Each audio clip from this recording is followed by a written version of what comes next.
Belvidere, Illinois. CNN. President Joe Biden took on his predecessor and likely future election rival during a visit to Illinois on Thursday, aiming to build momentum for his re-election efforts. In speech to a crowd of United Auto Workers members, Biden praised historic support for organized labor, including his visit to UAW picket line in September, and compared record with former President Donald Trump.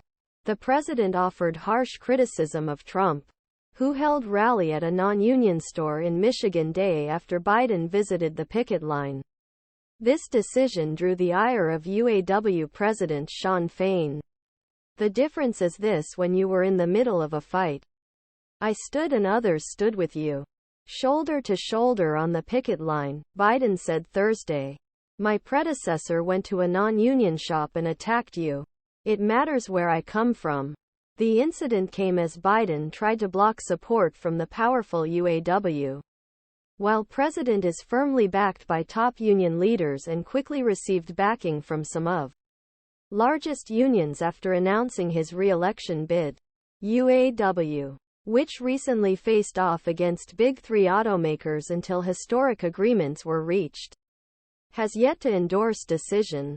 In the 2024 run, the UAW, which backed Biden in 2020, said its members still need to see more from the president before backing him. The UAW has more than 400,000 members. Biden criticized Trump for his record on unions and electric vehicles, telling audience, "While my predecessor was in office, 6 factories closed across country. Tens thousands auto jobs were lost across country. And on top that, he was willing to leave future electric vehicles to China."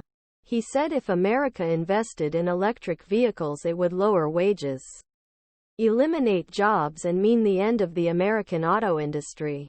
Like almost everything else he said, he was wrong. "You proved him wrong," he said. Courting the UAW, Biden has long been a defender of organized labor, describing himself as most pro-union president ever. And it is a theme that features heavily in his re-election efforts as the White House seeks to extol benefits of Bidenomics and woo unions that have yet to materialize. The president met with Fain, who also spoke before Biden at an event held to celebrate planned reopening the shuttered factory's Stellantis, an auto company that produces Jeeps here, by end February. The company agreed to reopen plant after negotiations with the UAW to end strike. The president called the UAW's deals with the Big Three automakers a game changer, not just for UAW workers, but for all workers in America. "I want to thank you for your commitment to solidarity and exercising your right collective bargaining. You made this happen. And by the way, I think you all realized this was something bigger," Biden said. "You have changed. You are changing the face of the country economically." In September, Biden made history by visiting striking auto workers in Michigan's Wayne County, becoming the first